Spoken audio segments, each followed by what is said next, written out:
고등 내신과 수능을 동시에 중3 내용으로 다 잡는다고 보시면 돼요. 왜냐면 한 번 잘해놓으면 세 번을 쓰는 거잖아요. 그죠? 안녕하세요. 대치동 장원장입니다. 예비 중3 겨울방학 학습 전략 설계 시작합니다. 적자 생존, 우리에게 필요한 단어죠. 너무 많은 정보들이 지금 범람하고 있고 시스템과 제도가 지금 변하잖아요. 그 한가운데 누가 있죠? 예비 중3이 있습니다. 이 예비 중3들은 그래서 알고 있는 게 많아야 될 거고요. 그리고 공부의 방향성 자체도 기존 바로 윗학년과는 달라져야 돼요. 그래서 어떤 부분이 달라져야 되고 어떻게 해야 되는지 제가 말씀을 드릴게요. 그런데 적자 생존에서 포인트는 뭐죠? 변화하는 환경에 대해서 알아야 적응을 하죠. 자, 변화하는 환경에서 제일 중요한 거 지금 뭐죠? 2028 대입 개편. 꼭 알아야 되는 것만 제가 정리해서 왔습니다. 고등 내신 변화에 있어서는 고교 학점제와 함께 고등 내신 5등급제. 기존의 9등급보다 5등급으로 줄어든 거기 때문에 더 심플해진 겁니다. 그리고 상대평가랑 절대평가가 병기 같이 표기돼요. 어떤 과목은 절대평가, 어떤 과목은 상대평가 이렇게 되는데 지금은 물론 대부분 상대평가입니다. 그리고 절대평가하는 과목이 사회과학 9개 융합 선택 과목 중에서 선택 과목이 엄청 많아요. 일반 선택도 있고 진로 선택도 있고 융합 선택인데 융합 선택에서 이제 9개 과목이니까 생각보다 그렇게 영향력이 큰 건 아닌데 절대평가 한다는 게 좀 포인트죠. 그리고 고교학점제니까 그런 걸 잘 선택한다면 내 생기부에 굉장히 이점이 있겠죠. 그리고 세 번째 논서 수령 평가 비중 확대. 지금 한 30% 정도 내외의 서술형 평가 비중이 더 많이 늘 수도 있고요. 100%될 수도 있어요. 그러면 그걸 대비하는 방식의 공부가 필요하겠죠. 문제만 풀고 맞다 틀리다 표시하는 정도로 낮은 수준으로 끝나면 안 됩니다. 내신만 변화하는 게 아닙니다. 수능에도 큰 변화가 있어요. 수능에서는 첫 번째 선택 과목이 폐지됩니다. 국어가 언어 매체, 화법과 작문 이렇게 있었던 게 통합, 그래서 한 과목 이렇게 된다고 보시면 되고 수학도 수학에서 우리가 미적, 기하, 확통 이렇게 세 개의 선택이 있었는데 그거 없어져. 다 통합이야. 통합인데 확률 통계가 필수로 살아남습니다. 그리고 미적과 기하가 빠지는데 항상 조심하셔야 되는 게 여기서 미적은 어려운 미분적분이지 쉬운 미분적분을 얘기하는 건 아니에요. 미분적분이 쉬운 미분적분이랑 어려운 미분적분이라고 보시면 됩니다. 수투에 있는 미분적분이 있고요. 미적분이라고 따로 나와 있는 복합적인 미분적분이 있기 때문에 미분적분이 아예 사라지는 건 아니에요. 그리고 통합과학, 통합사회는 1학년 때 공부하는 과목이죠. 그런데 요걸 수능 때 본다고 합니다. 그런데 기존에 있었던 물리, 화학, 생명과 생활과 윤리, 사회문화 이런 것들은 선택할 수 없는 거죠. 그래서 모두 다 똑같이 시험을 보게 됩니다. 문과건, 이과건, 과학사에 다 해야 돼요. 예전 스타일로 좀 회귀한 부분이 있죠. 그리고 심화수학에 대한 논란이 좀 있었는데 심화수학이 결국은 신설되지 않을 것 같습니다. 그래서 우리 어려운 수학에 대한 고민을 살짝 내려놓을 수 있다는 거, 변화하는 것에 대해서 우리가 어떻게 적응할지 전략을 짤지 생각하는 게 여러분한테는 훨씬 더 중요할 것 같아요. 수능 변화 좀 더 자세히 보면 국어에서 그런 문법이 필수가 된 거죠. 중학교 이제 중3 올라가시잖아요. 중3 올라갈 때 문법 시험 있으면 진짜 열심히 해두세요. 고등학교 때 내신에도 쓰이고 수능까지 쓰이는 겁니다. 그리고 수학 같은 경우는 확통은 필수기 때문에 확률 통계 중요도가 더 높아질 것 같아요. 응용이나 심화 문제도 확률 통계에서 더 나올 수 있겠죠. 그 대신 미적 기하에 대한 부담이 줄어들었다고 생각하시면 됩니다. 하지만 고등학교 가서 고교학점제니까 선택해서 자신을 어필하는 데는 쓸 수 있겠죠. 다른 친구들은 다 미적기 안 하고 있을 때 저는 과감하게 선택해가지고 자기 자신의 훌륭함을 더 보여주겠어요. 이런 것도 이제 상위권의 전략이 될 수 있겠죠. 자, 통합과학이랑 통합사회 같은 경우는 문이과 모두 필수입니다. 그래서 다 해야 돼요. 즉 여러분이 지금 중3 올라가죠. 지금 중3 올라가서 하는 과학이랑 사회가 너무 중요해요. 그거 잘 해놓으면 통합과학이랑 통합사회라는 고1 과목들이 훨씬 쉬워지고요. 그걸로 수능까지 잘 볼 수 있으니까 얼마나 좋아요. 자, 일석삼조입니다. 영향력 좀 예측해 볼게요. 국어와 수학은 중요도가 상승할 거라는 거 좀 생각해 볼 수 있고요. 당연히. 왜냐면 한국 과목에 대한 중요도가 지금 상대적으로 좀 낮춰진 경향이 있죠. 그래서 국어, 수학이 더 중요해지는 거예요. 그리고 수학 범위에 대한 부담은 감소하지만 확률 통계의 중요성, 확률 통계, 데이터 자, 빅데이터, 데이터 사이언스 이런 거 너무 중요하잖아요. 이런 게 이제 중요성이 더 상승돼서 교과 과정에 더 중심이 된다고 보시면 됩니다. 그리고 내신 1등급은 이제 와 1등급 엄청나 이게 아니라 야 1등급은 해야지 상위권 대학 가 이렇게 된다고 보시면 됩니다. 자, 인서울 하려면 1등급 해야 되는데 이렇게 심플하게 생각하시면 돼요. 자, 문이과 경계가 좀 흐트러져서 과목 선택을 자유롭게 해서 자신의 장점을 드러내기는 좋죠. 물론 고교학점제가 실제 학교 현장에서 어떻게 펼쳐질지는 일단 상대평가랑 절대평가라는 문제 때문에 좀 잘 모르겠지만 앞으로 펼쳐질 내용들을 우리가 좀 예측을 해본다면 경계가 흐트러지니까 내가 하고 싶은 과목들에 대한 공부를 선택할 수 있다는 장점이 있겠죠. 그걸로 내 자신의 개성을 보여줄 수 있습니다. 그리고 5번째. 자, 지금 보시면 내신이랑 수능에서는 어떻게 보면 변별력이 떨어지는 방향으로 설계된 것 같아요. 그러면 대학에서는 우수한 인재를 뽑아야 되잖아요. 그렇기 때문에 대학별 고사가 강화될 가능성이 크고요. 그리고 마지막 논서 수령 평가는 대응하는 거 고등학교 가서 할 생각하지 마시고 이번 겨울방학 공부부터 논서 수령으로 공부하시면 됩니다. 어떻게? 방법은 제가 알려드리도록 할게요. 예비 중3 겨울방학 과목별 학습계. 그럼 이런 거 아는데 그거 어떻게 적용해? 과목별로 어떻게 적용하는지 말씀드릴게요. 첫 번째, 국어는 1순위입니다. 자, 국어가 계속 중요하죠? 내공을 키우는 거랑 AI 컨트롤 스킬 훈련까지 저는 두 개를 위해서 국어를 1순위로 올렸습니다. 자, AI 컨트롤 스킬이 뭐야? 라고 생각하시는 분이 있는데 챗GPT, 바드, 제미나이 같은 AI 툴을 써보신 분들은 아시겠지만 내가 얻고자 하는 것에 대한 정확한 질문하는 능력, 그 질문을 세팅하는 걸 이제 어려운 말로 프롬프트라고 하죠. 프롬프트 엔지니어링인데 심플하게 생각하면 질문을 잘하면 됩니다. 그 질문 그리고 나온 결과물에 대해서 정확히 내가 이해하고 분석할 수 있는 이 문해력, 그 다음에 이 부분에서 구조적으로 부족한 부분이랑 그래서 어떤 걸 채우면 더 좋을지에 대해서 이제 평가한 다음에 재질문에서 더 나은 결과물을 만드는 것까지. 그게 AI 컨트롤 스킬입니다. 요걸 공부하면서 당연히 키울 수 있어요. 챗GPT를 많이 다룬다고 해서 키워지는 게 아니라 이건 더 근원적인 능력이에요. 그 근원적인 능력을 어떻게 키워? 비문학 재질문 분석 훈련을 통해서 키울 수 있습니다. 자, 문해력이 향상돼야 내가 질문하는 거, 구조적으로 보는 거, 결과물을 이해하는 거, 이 모든 게 되거든요. 그래서 저는 도식화, 그리고 도식화 시켜놓은 거 보고 말하는, 표현하는 것까지를 이제 중요한 훈련으로 보겠습니다. 자, 매일 제시문 1개 이상. 그러니까 많이 풀 필요는 없어요. 1개를 정확히 잘 정리한 다음에 그 내용을 가지고 내가 역으로 설명하는 연습. 제가 문해력과 관련된 영상이 많기 때문에 그거 보시면 이렇게 도식화, 말하기 이런 거 어떻게 하라는 건지 아실 수 있을 거예요. 자, 두 번째는 자, 문학이 중요하긴 한데, 자, 문학을 공부하는 방식이 지금 방학특강 뭐 문법, 문학 막 이런 거 깔려가지고 작품 설명해주고 앉았고 이렇죠. 이런 거 저는 되게 그 미래를 준비하는 방식은 아니라고 봅니다. 다양한 문학 작품 읽기. 그래서 하나를 너무 깊게 보시는 것보다 저는 좀 많이 읽어서 스토리를 파악하는 능력, 이런 것들, 그리고 다양한 인물들의 관계를 파악하는 능력을 키우시는 거 훨씬 더 중요하게 봐요. 요즘 공감 능력이랑 감수성 떨어지잖아요. 문학 작품 많이 읽으시면 그런 거 만들어지고요. 그런 능력이 좋아야 앞으로 미래 사회에서는 그런 능력을 가진 사람들이 훨씬 더 우대받을 거예요. 웬만한 스킬들은 AI가 다 해줄 거니까 휴먼 스킬이라고 하죠. 사람들을 대하고 이해하는 능력 자체가 훨씬 더 중요해질 겁니다. 그래서 다양한 문학작품 읽기하고 뭘 해야 돼? 분석하신 다음에 그 내용을 가지고 글 쓰는 것까지. 그럼 분석은 어떻게? 자, 아주 좋은 기준이 있습니다. 주제, 구성, 문체, 그리고 인물, 사건, 배경. 이런 틀들 가지고 요 제가 던져놓은 거, 요 주제는 뭔지, 구성은 어떻게 되는지, 문체는 어떤지, 그리고 인물 그 구성 안에서 이제 구성의 3요소죠. 인물은 어떤지, 사건은 어떤지, 배경은 어떻게 되는지 이런 걸 이 틀 중심으로 그냥 자유롭게 글을 한번 써보세요.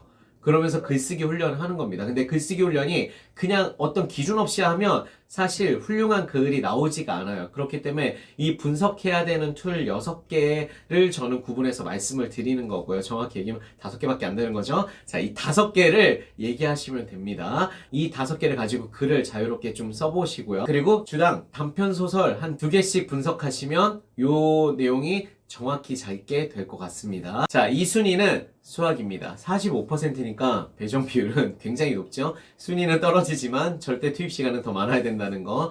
그런데 3학년 이제 1학기 올라가는 거잖아요. 저는 내신 잘 보는 공부, 그 앞에 있는 학교를 훌륭하게 성실하게 나가는 게 더 중요하다고 생각하기 때문에 무리한 선행보다는 대수 다지기, 그리고 확률 통계 두 개를 강조드리고 싶어요. 대수 다지기 무슨 말이에요? 대수하세요. 중3-1 내용 우리가 앞으로 시험 볼 거잖아요. 선행 죽어라 달리는 것보다 3-1 똑바로 제대로 그 관련된 심화 문제랑 그리고 기출형 내신형 기출문제 있죠? 이런 거 풀어보는 연습은 당연히 기본으로 까셔야 됩니다. 최상위권이라고 하더라도. 그리고 진도를 나가겠죠. 최상위권은 이제 개정교육과정의 공통수학 1, 2가 책이 나왔기 때문에 기존의 수상의 그 편집을 약간 다르게 했다고 보시면 돼요. 내용은 거의 공통됩니다. 하지만 새로운 교재가 나왔기 때문에 공통수학 1, 2로 공부를 하시고요. 진도를 좀 더 많이 뺀 친구들은 아직 개정 교재가 다 2020년으로 고등 교재가 다 나온 건 아니기 때문에 수원 수투 같은 경우는 개정 전 교재를 가지고 공부를 하시겠죠.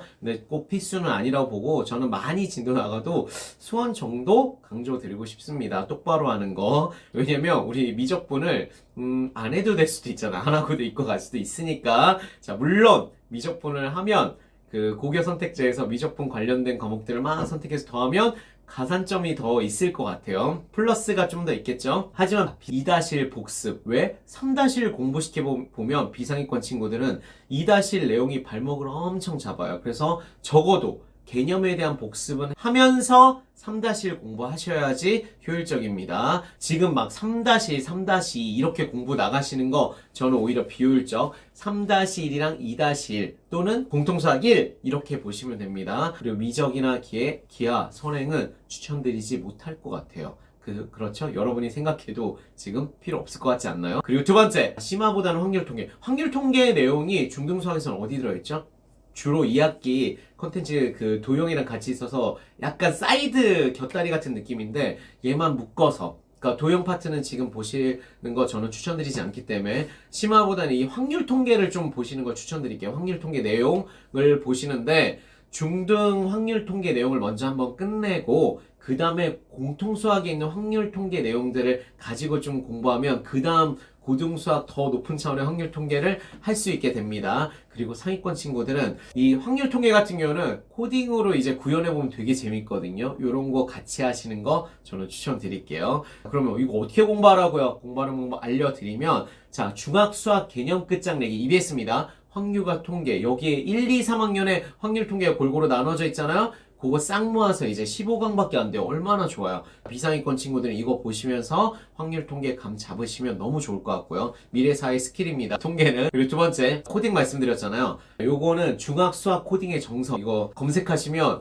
이렇게 위키북스가 나옵니다. 그래서 어떻게 그 수학적 개념들을 파이썬 코딩으로 구현하는지 되게 쉬워요. 한 줄 한 줄, 한두 줄짜리예요. 한두 줄짜리로 적용하는 건데 너무 쉽고 재밌습니다. 요거 해보시고 더 관심이 있으면 추가적인 과정들로 더 업그레이드 하셔도 좋을 것 같아요. 자, 뭐 코딩만 죽어라 해야 되는 사람들만 해야 되는 게 아니에요. 그래, 파이썬 같은 경우는 자기가 기본적인 방법들 알아놓으면 추후 공부에 당연히 도움이 됩니다. 근데 파이썬 막 설치하고 막 이런 거 복잡하죠. 제가 좀 쉬운 거 알려드리면 주피터 노트북이라는 걸 검색하세요. 이게 좀 쉽게 파이썬을 쓸 수 있게 한 줄, 한두 줄 하고 실행하고 막 보여지고 이렇게 복잡한 프로그래밍은 못하는데 우리가 이제 수학 공부할 때 계산기처럼 쓰는 정도 또는 막 그래프 찍어주고 이 정도 수준의 그 파이썬 구현하기에는 딱 적당한 방식입니다. 그래서 주피터 노트북 요거 설치하는 방법들 네이버에 검색하시면 쉬운 방법들 진짜 많이 나왔거든요.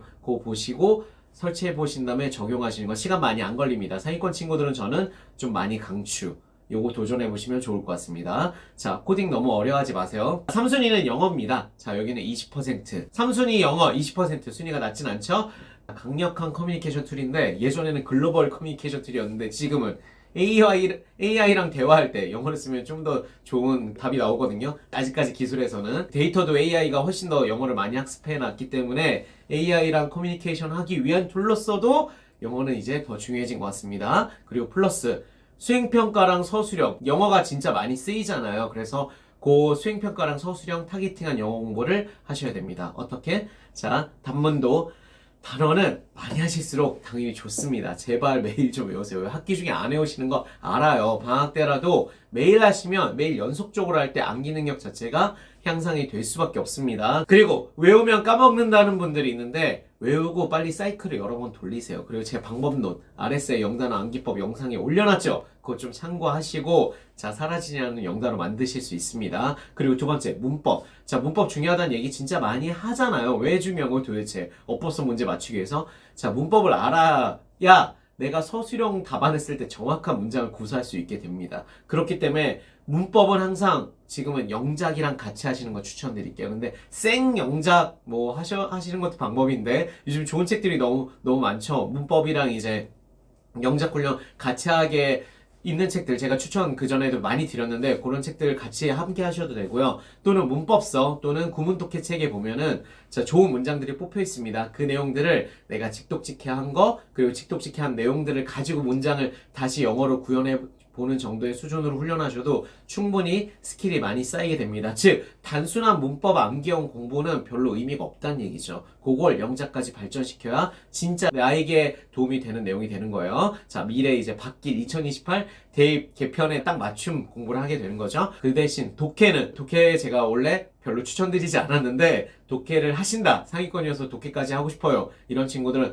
내 수준보다 한 단계가 아니라 저는 두 단계 높이라고 얘기해요. 대신 단어는 좀 먼저 찾아보고 그 다음에 정확한 해석을 하는데 문장을 1대1 해석한다고 해서 정확한 능력이 아닙니다. 구조적으로 무슨 내용인지 내가 요약하고 정리해서 말할 수 있는 능력, 주제를 뽑아낼 수 있는 능력까지도 되게 중요해요. 그거 하는 연습하는 것까지 하기 위해서 좀 난이도가 높아야 돼요. 쉬우면 그냥 됩니다. 그냥 답이 막 보이죠. 그래서 좀 더 분석적으로 그리고 해설지에 보면 그런 구조적인 주제를 뽑아놓고 구조가 어떻게 되는지 써있는 해설지가 요즘은 정말 많습니다. 독해책 보실 거면 난이도 더 높여서 좀 많이 들리시고 해설지를 통해서 주제랑 그리고 구조를 잡아내는 내용까지 내 걸로 만드신다면 진짜 좋은 영어 공부를 하게 되는 겁니다. 그리고 요건 지금부터 좀 추천드릴게요. 영어 회화 훈련.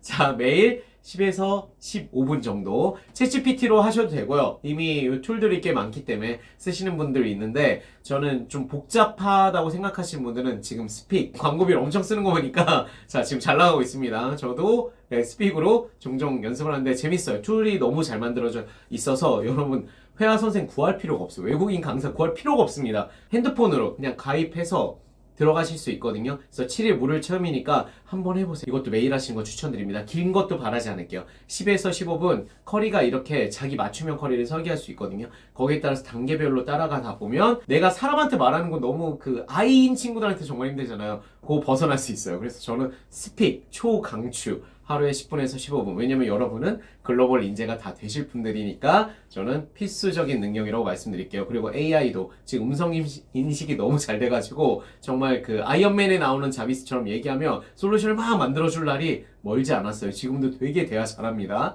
그래서 영어 많이 이렇게 연습해 놓으시면 좋을 것 같습니다. 좋은 AI 그 프로그램을 통해서 한글로 스픽이라고 검색하셔도 앱스토어에 있습니다. 그리고 사순위는 과학 앤 사회 10% 투자하시고 원래 예전 같으면 비중을 약간 높였을 텐데 지금 선택 과목이 뭐 절대평가고 이제 국영수보다는 우선순위가 지금은 좀 떨어지는 것 같아서 저는 약간 낮췄습니다. 그 대신 자 요거는 고등 내신과 수능을 동시에 중3 내용으로 다 잡는다고 보시면 돼요. 그래서 저는 그 어느 때보다 중3 때 과학사회를 내신 준비하면서 잘하는 게 중요하다고 생각해요. 왜냐면 한 번 잘해놓으면 3번을 쓰는 거잖아요. 그죠? 자, 과학 같은 경우는 자, 중3 1년 전체 과정 그 개념 공부랑 문풀 이번 방학 때 해두시는 거 추천드리고요. 자, 저는 일단 책으로 공부하시는 거 추천. 왜냐면 내용이 그렇게 미친 듯이 어렵진 않아요. 그 대신 헷갈리면 자 EBS 인강 무료로 되어 있잖아요. 가서 보면 됩니다. 헷갈리는 부분만 찾아서 보시고요. 자 이공계 지망하는 친구들은 과탐 그래도 과목 1개 정도 도전하시는 걸 추천드릴게요. 그게 자신의 차별점이 더 명확히 될 수 있기 때문에 물화생지 지금 개정 이후 교육과정으로 교재가 아직 안 나왔으니까 개정 전 교육과정으로 하셔도 됩니다. 물화생지 중에서 하나 자기가 좋아하는 거 남들 다 하라는 거 말고 재밌을 만한 거 좋아하는 거 선택하셔도 괜찮아요. 그 대신 문제풀이 막 기계적인 문제풀이보다는 이따 개념을 더 정확히 이해하고 그 과학적 원리를 내 걸로 만드는 거 요기에 더 집중하시는 게 좋습니다. 그리고 공부하시면서 관심 있는 영역들은 검색해서 다양한 영상들이 있거든요. 뭐 실험 클립들도 되게 많기 때문에 유튜브에서도 검색하시면 많이 나오고 EBS에도 나와요. 이런 거 많이 보면서 좀 과학 공부를 재밌게 하시는 거 추천드릴게요. 사회 같은 경우는 자, 비문학 잘하고 싶다? 사회 책 열심히 읽으시면 됩니다. 자, 법이랑 경제 난이도가 센데 제시문에서 사회 교과 과정에서 나오는 거 정확히 알고 있으면 큰 도움 되기 때문에 보시는 거 추천드리고요. 그래서 저는 교과서 읽기. 사회 공부를 할 때 보면 요약된 자료나 설명된 내용만 듣는 친구들이 너무 많아요. 그러면 실제로 내가 글을 읽고 분석하는 능력이 생기지 않습니다. 그렇기 때문에 이거는 단순한 기잖아요. 교과서가 너무 잘 논리적으로 잘 쓰여 있어서 그거 잘 보시고 이해를 중심으로 정독하시는 걸 추천드릴게요. 대충 읽는 거 말고 그 정독하는 능력이 요즘 되게 희박해지고 있거든요. 다른 친구들은 글을 정확히 안 읽잖아요. 찌라시 요약 자료만 보려고 하고 더 여러분들은 교과서 읽기, 여러분의 자녀들은 교과서 읽기를 더 심취하게 만들어주시면 좋을 것 같습니다. 자, 그 대신 읽었으면 어떻게 해야 돼요? 소챕터든 중챕터든 그 중에 핵심이 된다고 생각하는 내용, 핵심 키워드 뽑아서 비문학 분석하듯이 뽑아서 정리한 다음에 그 내용이랑 자습서를 있죠? 자습서랑 비교해보면 진짜 좋습니다. 아, 내가 포인트 잘 잡아냈구나. 이런 거 놓쳤구나. 이런 게 보이잖아요? 그래서 내가 포인트를 잡아내는 능력 자체. 여러분이 보면 저한테 키워드 잡아내는 건 어떻게 해야 돼요? 비문학 제시문에서. 자, 사회 교과서에서 키워드 자기가 읽으면서 이거 키워드다 골라내고 요거 중심으로 내용 정리한 다음에 그 자습서랑 비교해보시면 내가 뽑아낸 요소가 3개인데 2개밖에 못 뽑아냈으면 하나를 놓친 거잖아. 그러면 걔가 내가 잡았어야 되는 키워드입니다. 이렇게 키워드 잡아내는 능력 자체, 더 중요한 단어들이라는 게 있잖아요. 그걸 잡아내는 능력을 사회 교과서 공부하면서 만들어낼 수 있어요. 얼마나 좋아요? 자, 그리고 관심 내용 추가로 자료 검색하는 거 사회에서도 저는 정말 강추드립니다. 그게 뭐 지리건 사회문화건 그 생활과 윤리 파트, 그러니까 사회 안에 되게 다양한 지식들이 들어있잖아요. 뭐 철학도 있고 다양한 내용들이 들어있으니까 그런 내용들을 좀 더 확장해가지고 검색해 보시면 너무 좋을 것 같습니다. 자, 여기까지가 제가 중3 친구들에게 추천드리는 겨울방학 공부고요. 특별한 공부죠. 요렇게 공부하시면 여러분은 미래를 점령하는 자 글로벌 인재가 될 겁니다. AI 툴을 막 등에 업고 그걸 막 자유자재를 쓰면서 막 글로벌 뭐 마케팅을 하든지 글로벌 비즈니스를 하든지 아니면 글로벌 이제 스칼러 학자가 돼가지고 막 유명해지든지 이런 분들이 될 거예요. 그런 날이 멀지 않습니다. 여러분한테 펼쳐질 아름다운 미래가 있으니까 이번 방학을 선생님이 말씀드린 내용으로 방식과 방법을 정해서 공부하시면 좋을 것 같습니다. 우리 아이 미래를 바꿀 대한민국 교육 키워드 7. 제가 오늘 그 변화하는 상황들이 굉장히 많기 때문에 그걸 기반으로 겨울방학 학습절 설계해야 된다고 말씀드렸죠. 변화하는 거 그게 뭔지 모르겠어. 이 책의 정리 너무 잘 되어 있습니다. 제가 그래서 강추드립니다. 특히 챕터 중에서 키워드 2번째 고교학점제, 키워드 3번째 2022 개정교육과정, 키워드 4번째 2028 대입개편, 키워드 6번째 챗 GPT 교육, 이렇게 적어도 4개 챕터는 먼저 보시는 거 추천드릴게요. 요거 보시고 집에 사다 놓으시고 필요할 때마다 보시면 더 좋고요. 그래서 저는 강추드립니다. 자, 책 진짜 잘 나왔고요. 아, 저 홍보비 받지 않았습니다. 자, 내용이 진짜 좋아서 추천드립니다. 대한민국 교육 키워드 7까지 여러분의 방학 공부에 도움이 되도록 잘 활용하시면 좋을 것 같습니다. 도움이 되셨다면 좋아요, 학부모 교육 고민 해결 코멘트로 질문 접수합니다. 학년 지역 수준에 따라서 500자 이내로 질문을 만들어 주시면 제가 친절하게 답변 드리도록 하겠습니다. 이제 진짜 바쁜 거 조금 지나가서 다시 엄청 바빠질 예정이지만 그 사이 기간 동안은 제가 열심히 답변 드리도록 할게요. 스마트만과 홍콩노를 위한 대치동 자원장 공유 부탁드립니다. 여러분의 미래형 공부를 응원하겠습니다. 자, 화이팅!